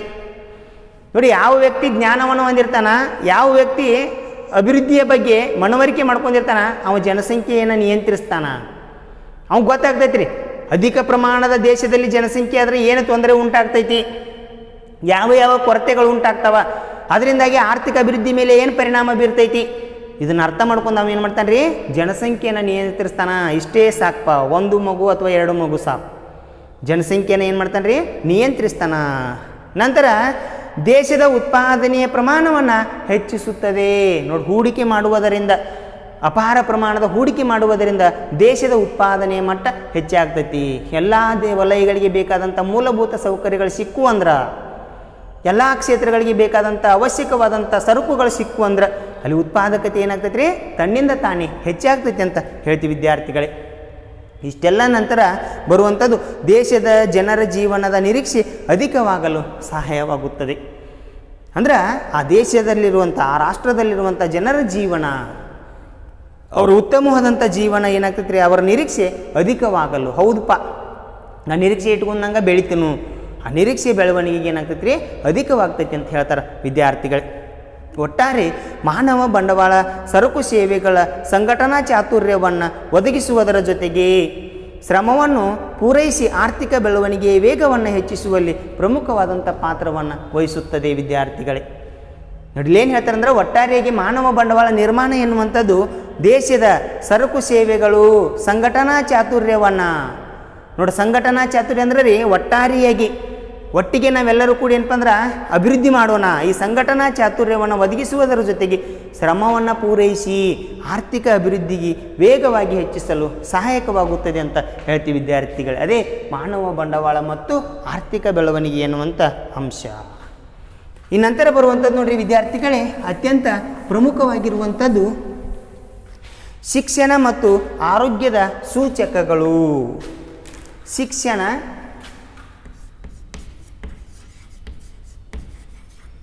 ಶಿಕ್ಷಣ ಮತ್ತು ಶಿಕ್ಷಣ ಮತ್ತು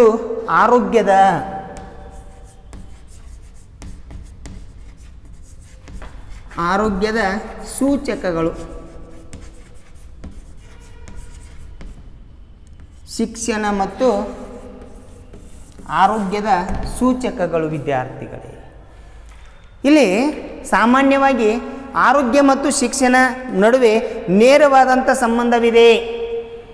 ಹೆಚ್ಚಾಗಿ ನಾವು ಮಾನವ ಬಂಡವಾಳದ ನಿರ್ಮಾಣಕ್ಕೆ ಅತ್ಯಂತ ಅವಶ್ಯಕವಾದಂಥ ಮೂಲ ಯಾವಂದ್ರೆ ರೀ, ಒಂದು ಶಿಕ್ಷಣ, ಇನ್ನೊಂದು ಆರೋಗ್ಯ.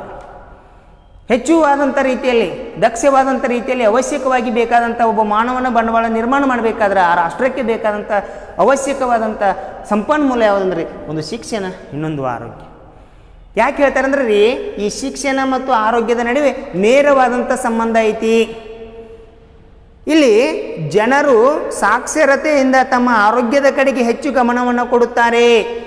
ನೋಡಿ, ಶಿಕ್ಷಣವನ್ನು ಹೊಂದಿದಂಥ ವ್ಯಕ್ತಿ ಆರೋಗ್ಯದ ಕಡೆಗೆ ಹೆಚ್ಚು ಗಮನ ಕೊಡ್ತಾನೆ. ಯಾಕೆ ಹೇಳ್ರಿ, ಎಂಥ ಆಹಾರ ಸೇವಿಸಬೇಕು, ಯಾವ ಆಹಾರವನ್ನು ಸೇವಿಸುವುದರಿಂದ ಆರೋಗ್ಯ ಸ್ಥಿರವಾಗಿರುತ್ತದೆ, ನಂತರ ಯಾವ ರೀತಿಯಾದಂಥ ಮೆಡಿಸಿನನ್ನು ತಗೋಬೇಕು, ಯಾವ ರೀತಿಯಾದಂಥ ವೈದ್ಯರನ್ನು ನಾವೇನು ಮಾಡಬೇಕ್ರಿ, ಸಂಪರ್ಕ ಮಾಡಬೇಕು, ಎಲ್ಲವೂ ಅವ್ನಿಗೆ ಗೊತ್ತಾಗ್ತೈತಿ. ಅದಕ್ಕಾಗಿ ಸಾಕ್ಷರ ಹೊಂದಿದಂಥ ವ್ಯಕ್ತಿ ಹೆಚ್ಚು ಆರೋಗ್ಯದ ಕಡೆಗೆ ಏನು ಕೊಡ್ತಾನೆ ರೀ, ಗಮನವನ್ನು ಕೊಡ್ತಾನೆ. ಹಾಗಾಗಿ ಶಿಕ್ಷಣವು ಆರೋಗ್ಯದ ಮೇಲೆ ಪ್ರಭಾವವನ್ನು ಬೀರುತ್ತದೆ. ಅದೇ ರೀತಿ ಆರೋಗ್ಯವಂತ ಯುವಕರು ಉತ್ತಮ ಶಿಕ್ಷಣವನ್ನು ಪಡೆಯಬಲ್ಲರು. ಯಾಕಂದ್ರೆ ಸದೃಢವಾದಂಥ ಮನಸ್ಸನ್ನು ಹೊಂದಿದಂಥ ವ್ಯಕ್ತಿ, ಆರೋಗ್ಯದಿಂದ ಒದ್ದಂಥ ವ್ಯಕ್ತಿ ಉತ್ತಮವಾದಂಥ ಶಿಕ್ಷಣವನ್ನು ಪಡಿತಾನೆ. ಯಾಕೆ ಹೇಳ್ರಿ, ಒಳ್ಳೆಯ ಮನಸ್ಸಿದ್ದರೆ ಮೈಂಡ್ ಏನು ಮಾಡ್ತೈತೆ ರೀ, ವರ್ಕ್ ಮಾಡ್ತೈತಿ, ಮೆದುಳು ವರ್ಕ್ ಮಾಡ್ತೈತಿ. ಹೇಳಿದಂಥ ಏನಪ್ಪ ಅಂದ್ರೆ ವಿಷಯವನ್ನೆಲ್ಲ ಗ್ರಹಿಸಿಕೊಳ್ಳುವಂಥ ಸಾಮರ್ಥ್ಯ ಈ ಮೆದುಳಿಗೆ ಬರ್ತೈತಿ. ಅದಕ್ಕಾಗಿ ಉತ್ತಮವಾದಂಥ ಆರೋಗ್ಯವನ್ನಂತ ಹೊಂದಿದಂಥ ವ್ಯಕ್ತಿ ಉತ್ತಮವಾದಂಥ ಶಿಕ್ಷಣವನ್ನು ಪಡೆಯಬಲ್ಲ. ಅದಕ್ಕಾಗಿ ಶಿಕ್ಷಣ ಮತ್ತು ಆರೋಗ್ಯದ ಸೂಚಕಗಳನ್ನು ನಾವು ಈ ಕೆಳಗಿನಂತೆ ಅಧ್ಯಯನವನ್ನು ಮಾಡ್ತೀವಿ. ನೋಡಿ, ಶಿಕ್ಷಣ ಮತ್ತು ಆರೋಗ್ಯದ ಸೂಚಕಗಳು ಬರುವಂಥ ವಿದ್ಯಾರ್ಥಿಗಳ ಮೊದಲೇದು ತಲಾ ಆದಾಯ, ಎರಡನೇದಾಗಿ ಬರುವಂಥದ್ದು ಕಚ್ಚಾ ಮರಣ ಪ್ರಮಾಣ, ಮೂರನೇದಾಗಿ ಬರುವಂಥದ್ದು ಶಿಶು ಮರಣದ ಪ್ರಮಾಣ, ನಾಲ್ಕನೇದಾಗಿ ಬರುವಂಥದ್ದು ನಿರೀಕ್ಷಿತ ಜೀವಿತಾವಧಿ, ಹಾಗೂ ಐದನೇದಾಗಿ ಬರುವಂಥದ್ದು ಸಾಕ್ಷರತಾ ದರ ಎನ್ನುವಂಥದ್ದು ವಿದ್ಯಾರ್ಥಿಗಳೇ.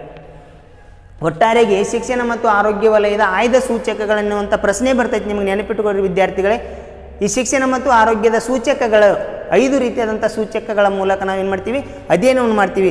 ಒಂದು ತಲಾ ಆದಾಯ, ಇನ್ನೊಂದು ಕಚ್ಚಾ ಮರಣ ದರ, ಇನ್ನೊಂದು ಶಿಶು ಮರಣ ದರ, ಇನ್ನೊಂದು ನಿರೀಕ್ಷಿತ ಜೀವಿತಾವಧಿ, ಹಾಗೂ ಬರುವಂಥದ್ದು ಕೊನೆಯದಾಗಿ ಸಾಕ್ಷರತಾ ದರ. ಇವುಗಳನ್ನು ನಾವು ಅರ್ಥ ಮಾಡ್ಕೋಬೇಕಾರೆ ಒಂದು ಕೋಷ್ಟಕದ ಮೂಲಕ ಅರ್ಥವನ್ನು ಮಾಡ್ಕೊಳ್ಳೋಣ. ಮೊದಲನೇದಾಗಿ ಬರುವಂಥದ್ದು ವಿವರಗಳು. ಹೆಂಗೆ ನಾವು ಆರ್ಥಿಕ ಬೆಳವಣಿಗೆಯನ್ನು ಸಾಧಿಸಲು ಈ ಶಿಕ್ಷಣ ಮತ್ತು ಆರೋಗ್ಯ ವಲಯದ ಸೂಚಕಗಳು ನಮ್ಗೆ ಹೆಂಗೆ ಕೊಡುಗೆಯನ್ನು ನೀಡ್ತಾವೆ ಎನ್ನುವಂಥದ್ದನ್ನು ಈ ಕೋಷ್ಟಕದ ಮೂಲಕ ಅರ್ಥ ಮಾಡ್ಕೊಳ್ಳೋ ವಿದ್ಯಾರ್ಥಿಗಳೇ. ಇಸ್ವಿ 1951, ನಂತರ 2001, ನಂತರ 2013 ವಿದ್ಯಾರ್ಥಿಗಳೇ. ಈ 3 ವರ್ಷಗಳನ್ನು ನಾವು ಆಧಾರವಾಗಿಟ್ಟುಕೊಂಡು ಹೇಗೆ ಶಿಕ್ಷಣ ಮತ್ತು ಆರೋಗ್ಯದ ಮೇಲಿಂದ ಯಾವ ರೀತಿಯಾದಂಥ ಬದಲಾವಣೆಗಳು ಸಂಭವಿಸಿವೆ ಎನ್ನುವಂಥದ್ದನ್ನು ಅಧ್ಯಯನವನ್ನು ಮಾಡೋಣ ವಿದ್ಯಾರ್ಥಿಗಳೇ.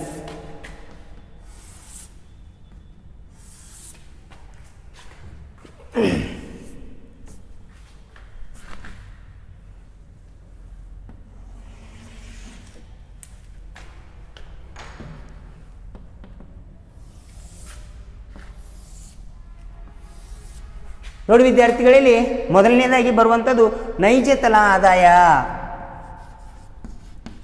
ನೈಜ ತಲಾ ಆದಾಯ,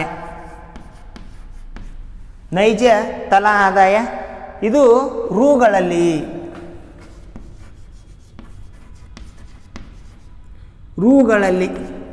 ನಂತರ ಎರಡನೇದಾಗಿ ಬರುವಂಥದ್ದು ಕಚ್ಚಾ ಮರಣ ದರ. ಕಚ್ಚಾ ಮರಣ ದರ ಪ್ರತಿ 1000 ಜನರಿಗೆ,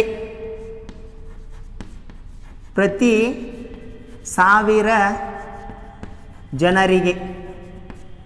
ನಂತರ ಮೂರನೇದಾಗಿ ಬರುವಂಥದ್ದು ವಿದ್ಯಾರ್ಥಿಗಳೇ ಶಿಶು ಮರಣ ದರ.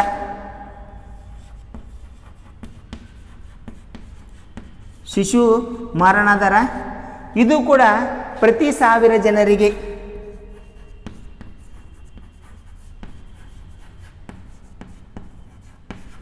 ಇದು ಕೂಡ ಪ್ರತಿ 1000 ಜನರಿಗೆ. ನಂತರ ಬರುವಂಥದ್ದು ವಿದ್ಯಾರ್ಥಿಗಳೇ ನಿರೀಕ್ಷಿತ ಜೀವಿತಾವಧಿ. ನಿರೀಕ್ಷಿತ ಜೀವಿತಾವಧಿ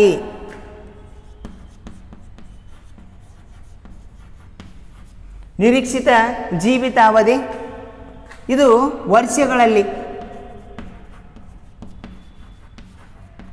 ನಿರೀಕ್ಷಿತ ಜೀವಿತಾವಧಿ ವರ್ಷಗಳಲ್ಲಿ. ಇಲ್ಲಿ ಬರುವಂಥವರು ಇಬ್ಬರು ಪುರುಷರು, ಮಹಿಳೆಯರು. ಪುರುಷರು, ನಂತರ ಬರುವಂಥವರು ಮಹಿಳೆಯರು. ನಂತರ ಬರುವಂಥದ್ದು ಸಾಕ್ಷರತಾ ದರ. ಕೊನೆಯದಾಗಿ ಬರುವಂಥದ್ದು ವಿದ್ಯಾರ್ಥಿಗಳೇ ಸಾಕ್ಷರತಾ ದರ. ಇದು ಶೇಕಡಾವಾರು ರೂಪದಲ್ಲಿ ನೋಡಿ. ಸಾಕ್ಷರತಾ ದರ ಶೇಕಡಾವಾರು ರೂಪದಲ್ಲಿ 2013 ಪ್ರಕಾರ ನೋಡಿ. ಶೇಕಡಾವಾರು ರೂಪದಲ್ಲಿ 2013 ಪ್ರಕಾರ.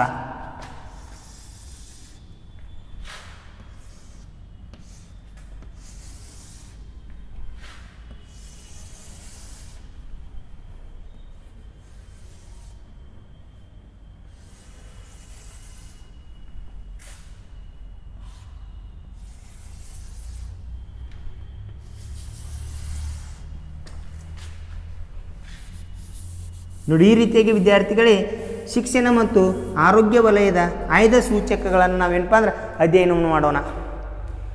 ಇಲ್ಲಿ ವಿದ್ಯಾರ್ಥಿಗಳೇ ಮೊದಲನೇದಾಗಿ ಬರುವಂಥದ್ದು ನೈಜ ತಲಾ ಆದಾಯ 1951ರಲ್ಲಿ 7,651 ರೂಪಾಯಿಗಳಿದ್ದಂಥದ್ದು 2001 ಹೊತ್ತಿಗೆ 23,095 ರೂಪಾಯಿಗಳಾದರೆ 2013 ಪ್ರಕಾರ ಇದು 41,255 ರೂಪಾಯಿಗಳಿಗೆ ಹೆಚ್ಚಿಗೆಯಾಗಿದೆ ವಿದ್ಯಾರ್ಥಿಗಳೇ.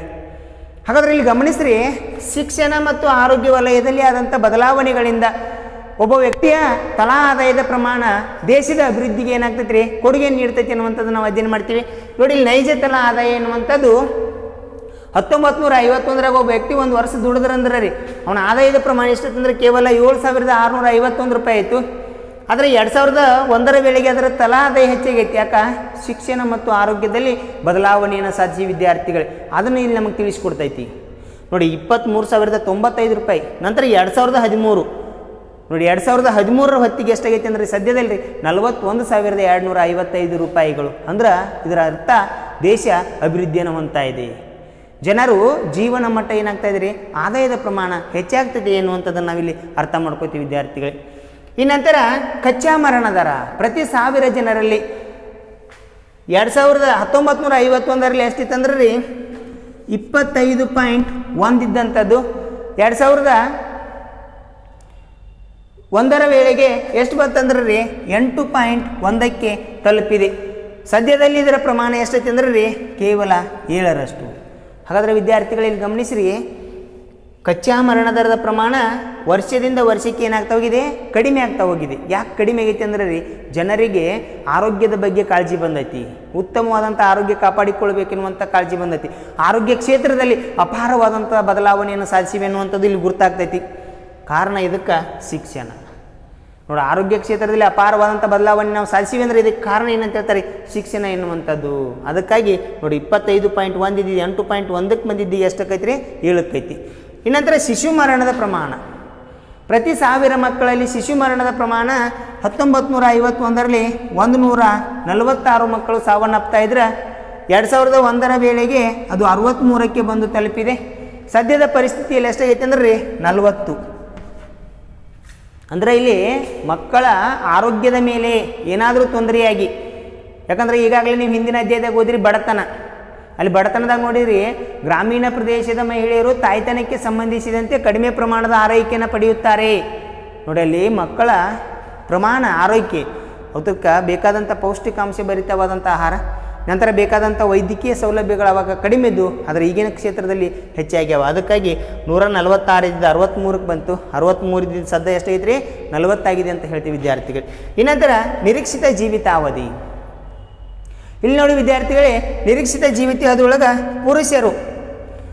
ಪುರುಷರು 1951 ಎಷ್ಟಂದ್ರೆ ರೀ 37.2 ಅಂದ್ರೆ 37 ವರ್ಷ 2 ತಿಂಗಳು. ನಂತರ 2001ಕ್ಕೆ 63 ವರ್ಷ 9 ತಿಂಗಳು. ನಂತರ ಈಗ ಬಂದಿದ್ದು ಸದ್ಯದಾಗ ರೀ 65 ವರ್ಷ 8 ತಿಂಗಳು.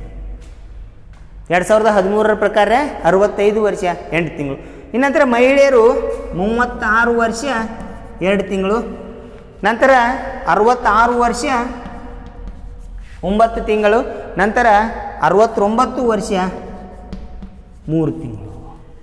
ನೋಡಿ ವಿದ್ಯಾರ್ಥಿಗಳೇ, ನಿರೀಕ್ಷಿತ ಜೀವಿತಾವಧಿ ನಾವು ಎಷ್ಟು ವರ್ಷ ಬದುಕ್ತೀವಪ್ಪ ಅನ್ನುವಂಥದ್ದು ಯಾವ ರೀತಿ ಆಗೈತಿ ನೋಡ್ರಿ. 1951 37.2, ಇವ್ರದೈತ್ರಿ 36.2. 2001ಕ್ಕೆ ಬಂದ್ರೆ 63.9, 66.9. 2013 ವೇಳೆಗೆ ಬಂದ್ರೆ 65.8, 69.3. ಅಂದರೆ ತಿಳ್ಕೋರಿ ವಿದ್ಯಾರ್ಥಿಗಳೇ, ನಿರೀಕ್ಷಿತ ಜೀವಿತಾವಧಿಯ ಪ್ರಮಾಣ ಹೆಂಗೆ ಹೆಚ್ಚಾಗೈತಿ. ಇದಕ್ಕೆ ಕಾರಣ ಶಿಕ್ಷಣ ಮತ್ತು ಆರೋಗ್ಯ. ಇನ್ನಂತರ ಬರುವಂಥದ್ದು ನೋಡಿ ವಿದ್ಯಾರ್ಥಿಗಳೇ, ಸಾಕ್ಷರತಾ ದರ, ಶಿಕ್ಷಣವನ್ನು ಪಡೆಯುವವರ ಸಂಖ್ಯೆ 1951 ಎಷ್ಟಂದ್ರೆ 16.67% ಮಾತ್ರ ಶಿಕ್ಷಣವನ್ನು ಪಡಿತಾ ಇದ್ರು ವಿದ್ಯಾರ್ಥಿಗಳೇ. ಅವಾಗ ಶಿಕ್ಷಣದಲ್ಲಿ ಅಷ್ಟೊಂದು ಏನಪ್ಪ ಅಂದ್ರೆ ನಾವು ಸಾಧನೆಯನ್ನು ಮಾಡಿದ್ದಿಲ್ಲ. ಅವಾಗ ಶಿಕ್ಷಣ ಅಷ್ಟೊಂದು ಅಭಿವೃದ್ಧಿ ಹೊಂದಿದ್ದಿಲ್ಲ.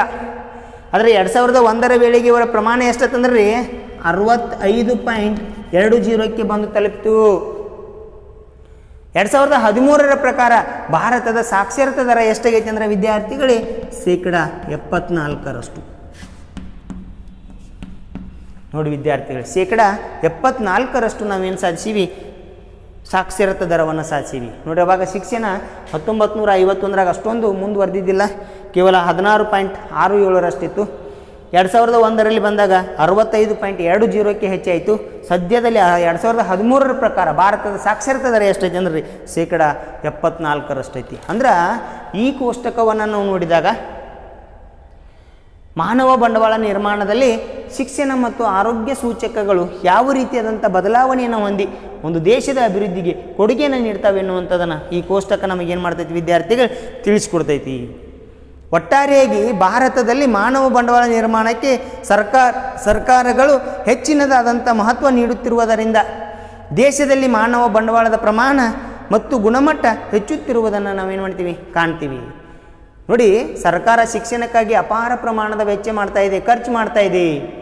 ಪ್ರತಿಯೊಬ್ಬರು ಶಿಕ್ಷಣವನ್ನು ಪಡಿಬೇಕು, ಕಡ್ಡಾಯವಾದಂಥ ಶಿಕ್ಷಣವನ್ನು ಪಡಿಬೇಕೆನ್ನುವಂಥದ್ದು ಸರ್ಕಾರದ ಆದ್ಯ ಕರ್ತವ್ಯವಾಗಿದೆ. ಅದಕ್ಕಾಗಿ ವಿದ್ಯಾರ್ಥಿಗಳು ಸರ್ಕಾರ ಶಿಕ್ಷಣಕ್ಕಾಗಿ ಅಪಾರವಾದಂಥ ಖರ್ಚು ಮಾಡ್ತಾ ಇದೆ.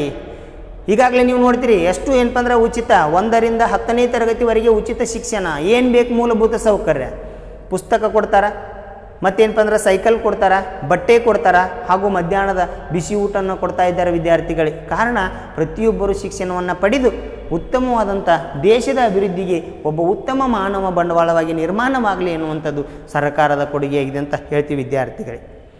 ನೋಡಿ, ಈ ರೀತಿಯಾಗಿ ವಿದ್ಯಾರ್ಥಿಗಳೇ ಶಿಕ್ಷಣ ಮತ್ತು ಆರೋಗ್ಯದ ಸೂಚಕಗಳೆನ್ನುವಂಥದ್ದನ್ನು ನಾವು ಮಾನವ ಬಂಡವಾಳ ಮತ್ತು ಆರ್ಥಿಕ ಬೆಳವಣಿಗೆಯನ್ನು ಅಧ್ಯಯನ ಮಾಡುವುದರ ಮೂಲಕ ಹೇಗೆ ಒಂದು ದೇಶದ ಆರ್ಥಿಕ ಅಭಿವೃದ್ಧಿಗೆ ಮಾನವ ಬಂಡವಾಳ ಎನ್ನುವಂಥದ್ದು ಕೊಡುಗೆಯನ್ನು ನೀಡ್ತಾ ಇದೆ ಎನ್ನುವಂಥದ್ದನ್ನು ಅರ್ಥ ಮಾಡ್ಕೋತೀವಿ ವಿದ್ಯಾರ್ಥಿಗಳೇ. ಇಷ್ಟು ಇವತ್ತಿನ ತರಗತಿಯಲ್ಲಿ ಸಾಕು. ನಂತರದಲ್ಲಿ ಉಳಿದದ್ದನ್ನು ಅಧ್ಯಯನವನ್ನು ಮಾಡೋಣ.